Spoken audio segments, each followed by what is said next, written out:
Bonjour et bienvenue à l'EHC. Pour cette introduction quand même assez courte sur l'histoire de l'homéopathie, j'aimerais plutôt que présenter date par date les gens qui ont marqué l'histoire de l'homéopathie.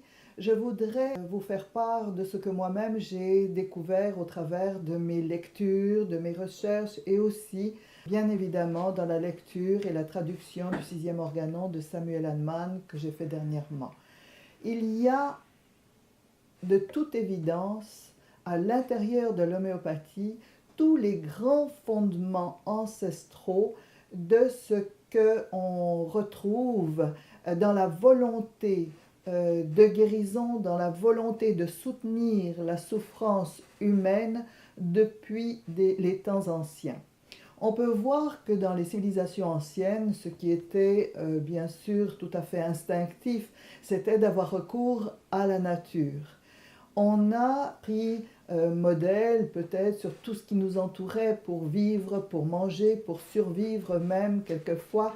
Donc la nature a une très grande importance, non seulement dans sa façon de nous montrer comment vivre, mais également pour soutenir les souffrances. Très tôt, très vite, on utilise les fleurs, les plantes, les végétaux, les arbres, les baies pour calmer les souffrances ou même parfois guérir certaines maladies.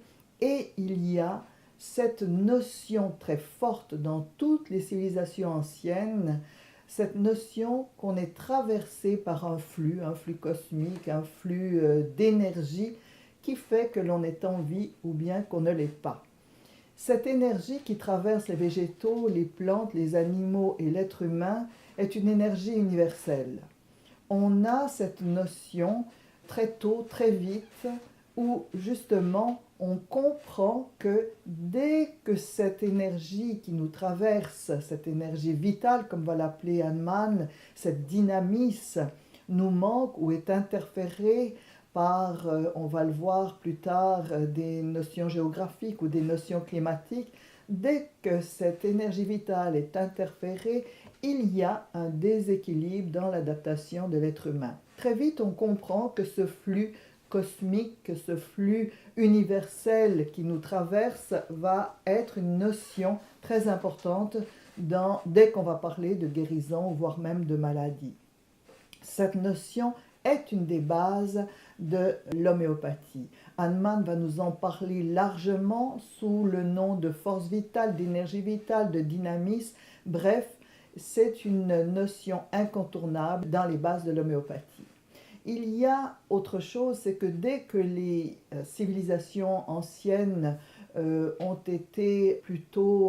diminué dans leur apogée, ont été en décadence, on a 500 ans avant Jésus-Christ, ce fameux père de toute médecine, qu'elle soit allopathique ou homéopathique, qui est Hippocrate, cet homme qui, à la veille de la naissance du christianisme, comprend que l'homme doit se distancer de sa soumission aux dieux. Les dieux qui étaient très importants à l'époque, il y avait justement le dieu de la santé, celui d'ailleurs qu'on retrouve dans le serment d'Hippocrate. Ce dieu tout-puissant de la santé était encore important et même était utilisé par les fameux prêtres médecins qui ne connaissaient pas grand-chose au niveau peut-être de la guérison, mais qui profitaient beaucoup de cette soumission encore aux dieux que l'être humain subissait. Hippocrate est vraiment le père de la médecine dans le sens où il crée la profession de médecin. Ce médecin qui va devoir faire une sorte d'initiation, avoir des grandes connaissances, des connaissances globales, des connaissances sur l'être humain, sur l'environnement.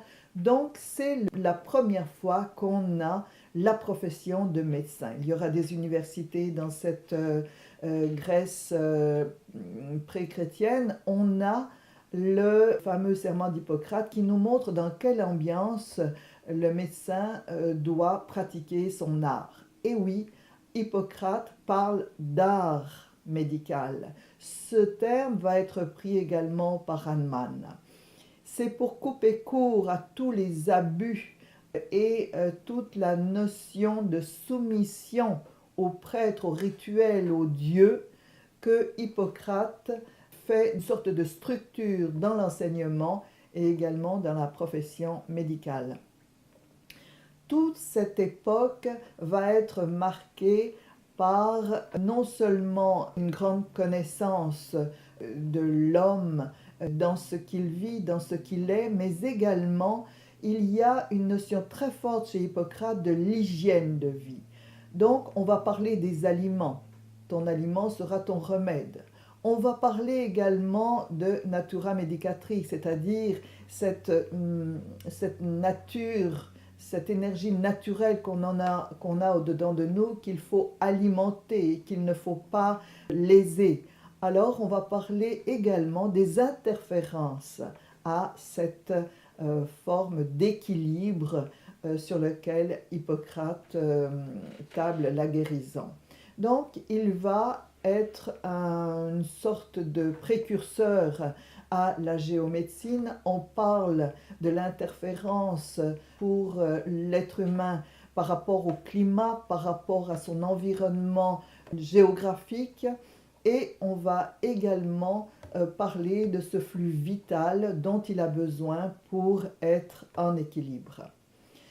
Tout cela va être quelque peu oublié au moment où, dès les premières années de la chrétienté, on va essayer de se libérer de cette époque hippocratique pour en fait faire de la médecine quelque chose de plus scientifique, comme on le disait. Et la science va être soumise au déterminisme, elle va être soumise également à la façon de reproduire et de chercher la raison, de mesurer, d'avoir quelque chose de tangible.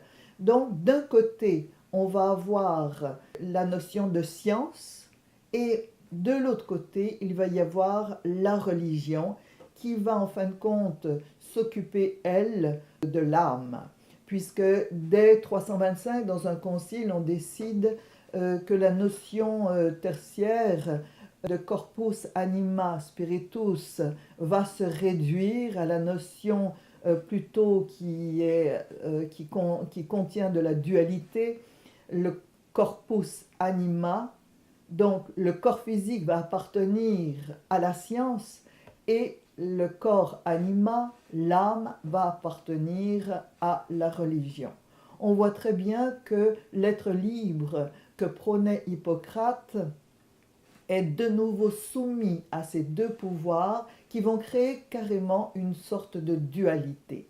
Être en bonne santé appartient au bien, au bon, et être en mauvaise santé ira plutôt du côté du mal et de ce qu'il y a de moins bon. On va être pris dans cette dualité, c'est-à-dire également dans le côté scientifique, c'est-à-dire que d'un côté on est soumis à la science et de l'autre on est soumis à nos croyances.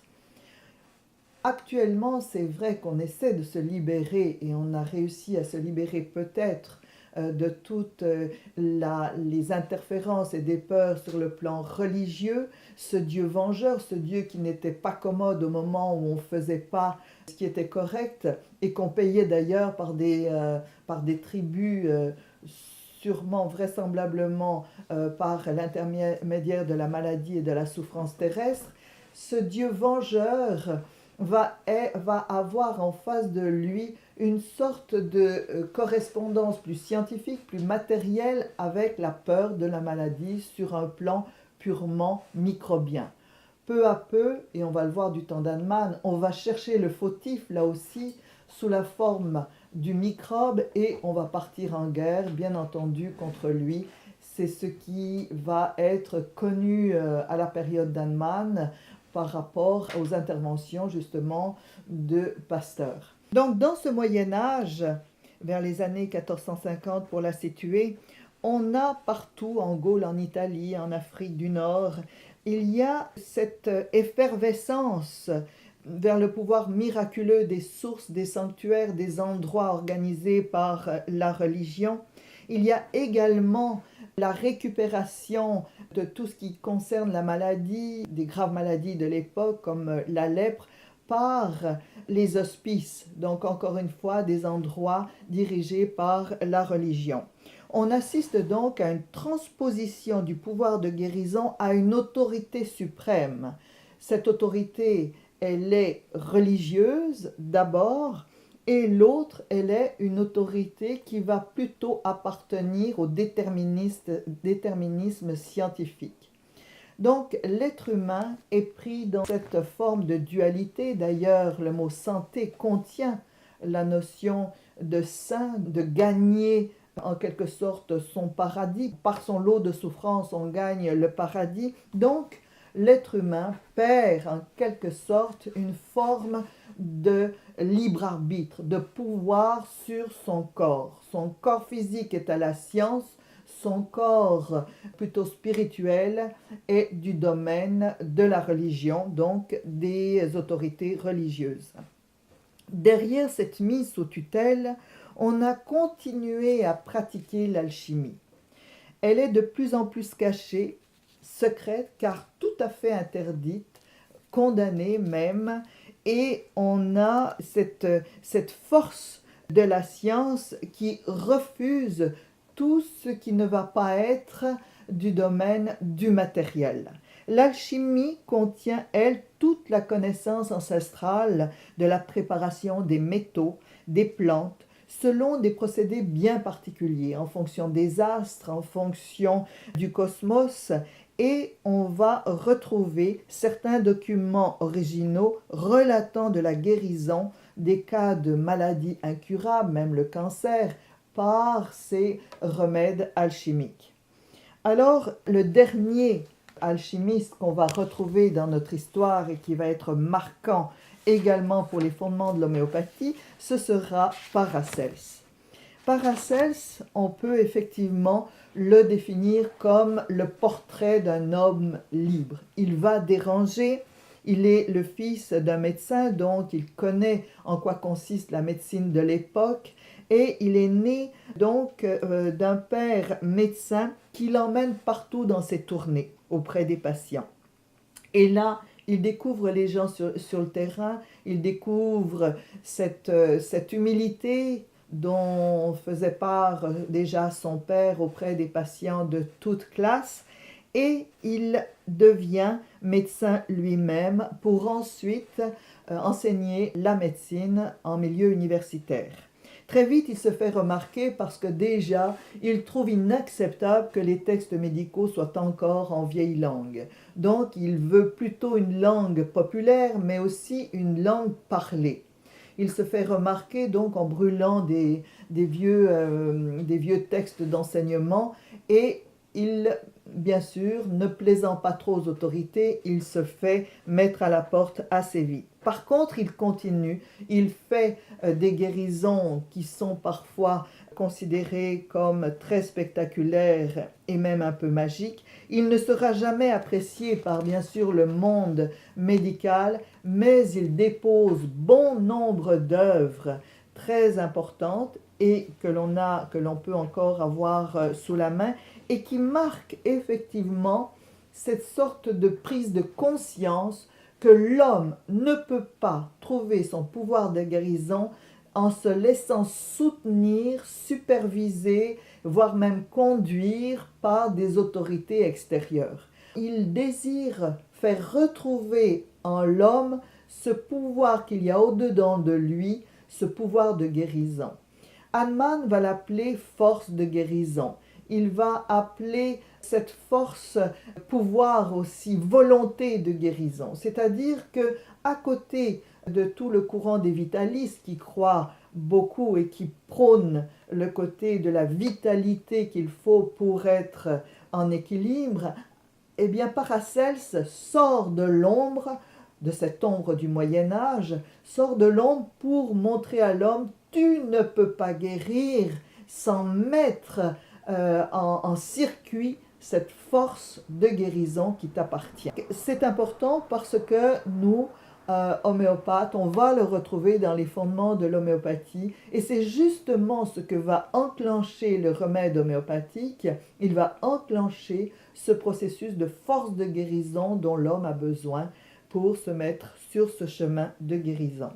Il va également parler de l'hygiène de vie, il va également parler des traitements de la syphilis, puisqu'il mentionne des guérisons déjà par le mercure, mais un mercure qui ne va pas empoisonner l'homme, qui ne va pas être un lourd traitement, mais préparé de façon alchimique.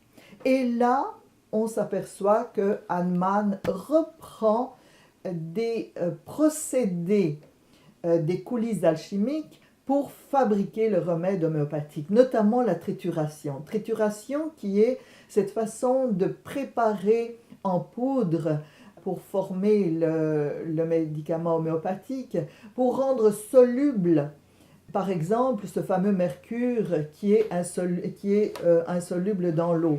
Donc, pour pouvoir préparer ces métaux, on va devoir procéder par la manœuvre de trituration. Hahnemann le reprend, il l'explique bien et il finit même à la fin de sa vie par mentionner que la trituration donne une force au médicament que justement Paracelse appelait la quintessence du remède. Et sans cette quintessence du remède, on ne peut procéder à réveiller justement la force de guérison en l'homme. Donc, certains procédés de fabrication se rapproche du procédé alchimique. Il y a aussi bien sûr ce mystère de la dynamisation. On le retrouve bien sûr dans les procédés alchimiques. Donc, on peut retrouver, on ne peut pas dire que l'homéopathie est une pharmacopée alchimique, mais on retrouve certains procédés dont va se servir Hahnemann pour préparer le remède homéopathique. On va avoir également cette notion dans Paracelse que l'homme doit passer pour guérir par sa propre liberté. Et ça, Hahnemann va le préciser aussi dans le sens où il y a une réalisation du soi sur terre par laquelle doit passer l'homme libre et en santé, qui est très importante. Il en parle dans le 6e organon. Ensuite, on peut retrouver, après Paracelse, qui est un des derniers alchimistes connus, on va retrouver cette notion de pharmacopée, toute la pharmacopée, cette façon de préparer le remède, on va le retrouver également dans certaines œuvres que Hahnemann traduisait. On a des textes de poison, on a des textes d'antidotes que Hahnemann va traduire et va très bien connaître. On a également cette notion, déjà dans certains textes du XVIIe siècle, de faire des essais par rapport à l'action de certains remèdes, de faire des essais sur l'homme sain pour avoir une connaissance précise de la substance. On le retrouve bien sûr dans les protocoles d'expérimentation de Samuel Hahnemann. Donc, une substance va être expérimentée seule, sans mélange, et sur l'homme sain, pour déjà, comme le disait Paracelse, faire correspondre l'image du remède à l'image de la maladie. On voit peu à peu que se dessine tranquillement tout l'édifice de l'homéopathie à travers les anciens. Et là, on a également le profil des exigences d'Hahnemann d'un seul remède, d'une seule substance, et on le sait, Hahnemann va se révolter souvent et longtemps par rapport au mélange.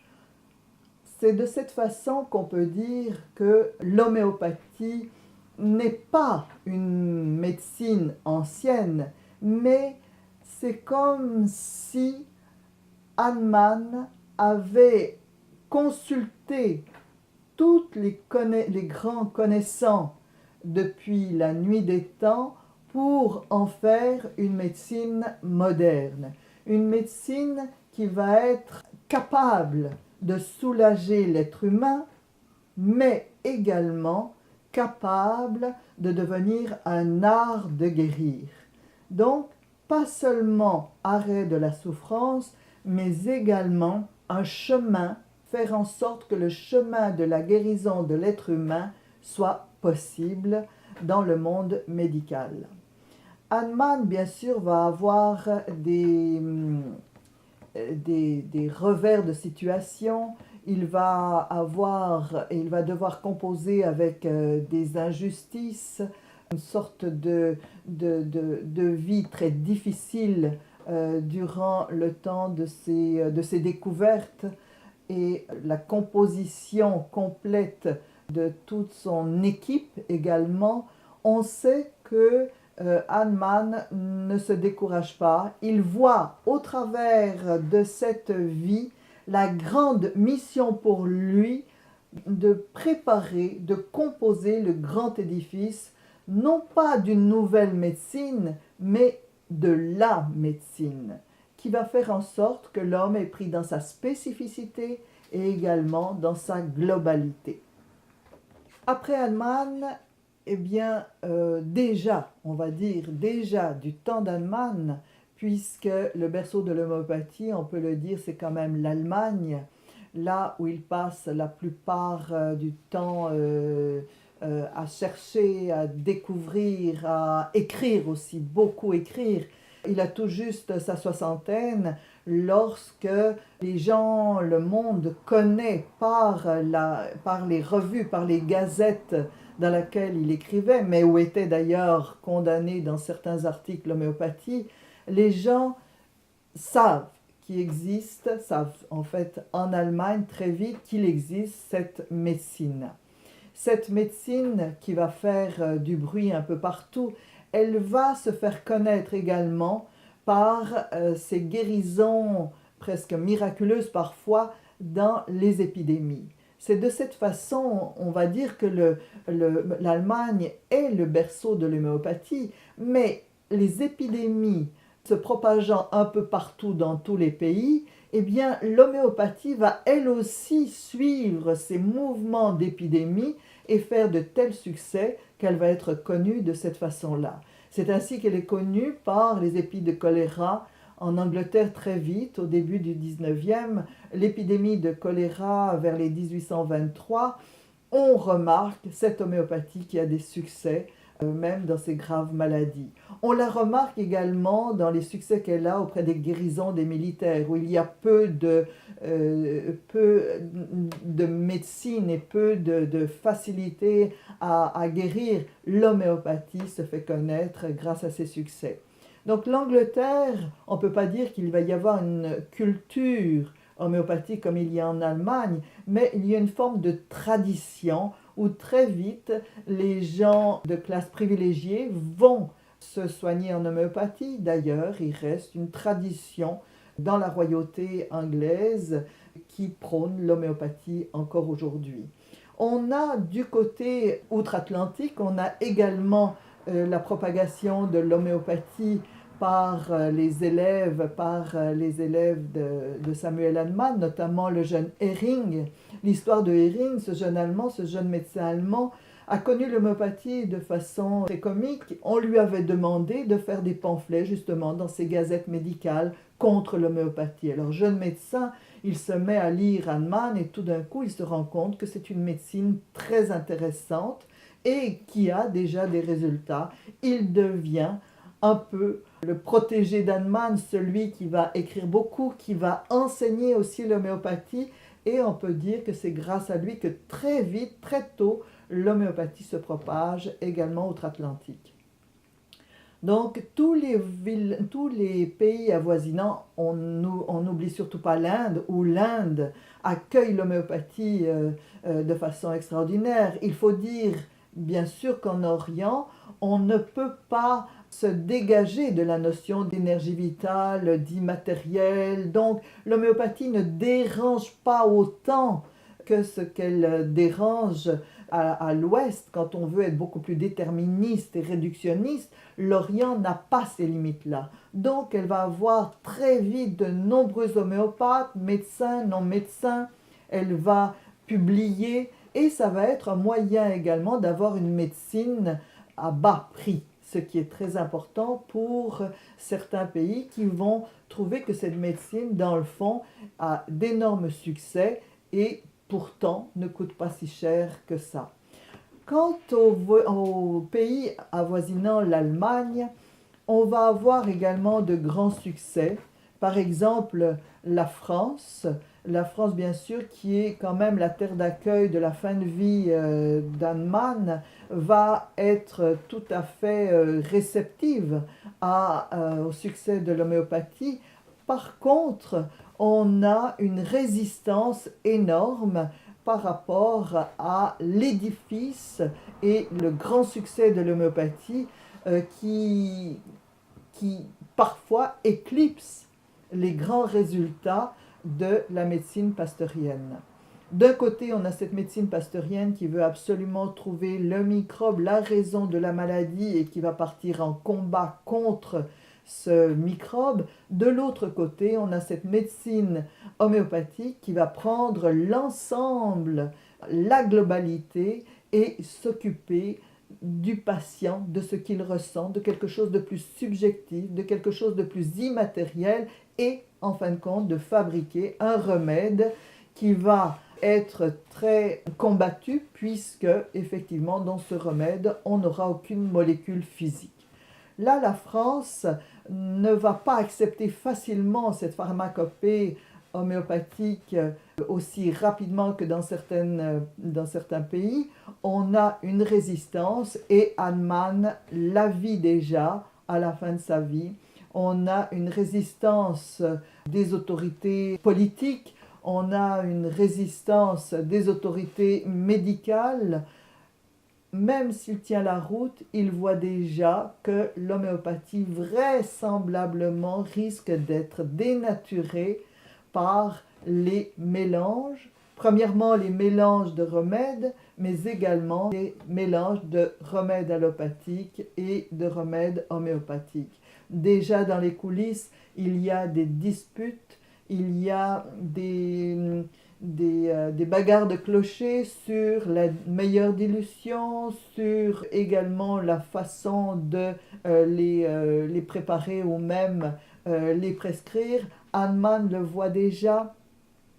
Il a fini son 6e organon en précisant bien la méthodologie, en corrigeant tout ce qu'il avait à corriger pour que cette médecine soit effective, aille dans le sens de la guérison, reste un art, mais il sait déjà que, étant une médecine très difficile à pratiquer, elle aura bien sûr cette fameuse difficulté quand l'homme va chercher du facile et du rapide.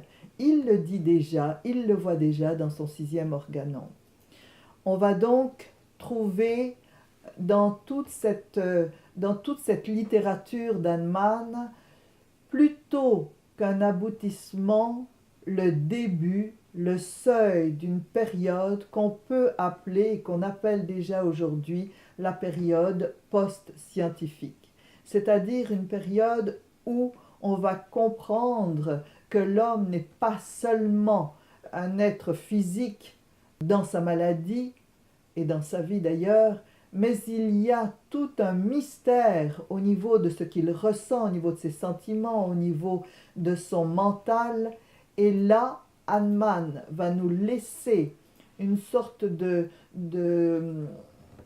on va dire, de repère qu'on ne peut oublier et que la médecine actuelle à laquelle on ne peut être indifférent, c'est que l'homme, même s'il n'a aucun symptôme physique, il peut être effectivement en mauvaise santé, on va dire en déséquilibre sur un plan psychique, sur un plan mental, sur un plan comportemental, et c'est là effectivement le grand défi qu'on a chaque jour en clinique.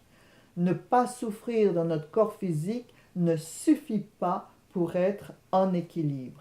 De là, notre exigence en homéopathie, comme Hahnemann nous l'a enseigné, attention, mettons d'abord l'emphase sur l'équilibre psychologique et mental avant même d'être en équilibre sur un plan physique. Donc le lésionnel n'est pas la cause, comme le voulait tout le courant réductionniste. Le lésionnel n'est pas la cause, mais une conséquence.